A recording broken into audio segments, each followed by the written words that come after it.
today I'll be showing you how to make a really tasty pancake that's perfect for any occasion. Get some plain flour, salt, baking powder, desiccated coconut, cream cheese, some bacon, milk, as well as 2 eggs, and our Mak Tok signature chili paste.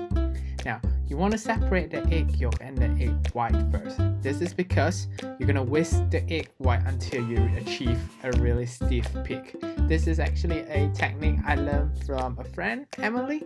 She runs an Instagram page called What I Ate for Breakfast, and it's amazing. You guys should really check it out. Next thing you want to do is to add in all the dry ingredients before adding in the milk.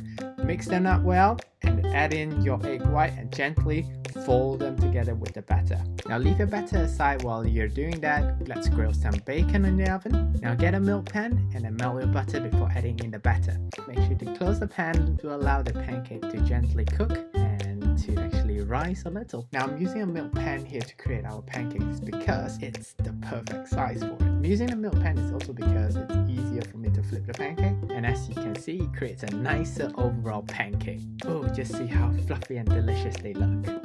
So the next thing I'm doing here is get your cream cheese, add a bit of salt and about 4 teaspoons of Mak Tok's chili paste. Mix them well, and remember the little yolk that we still have? Now just put it in the microwave about 10 seconds and that's it. Don't overcook it. Make sure you set your microwave to low. Then just layer all the cream cheese onto the pancakes, garnish it with some desiccated coconut, top it up with the egg yolk and enjoy it with some crispy bacon. Yum!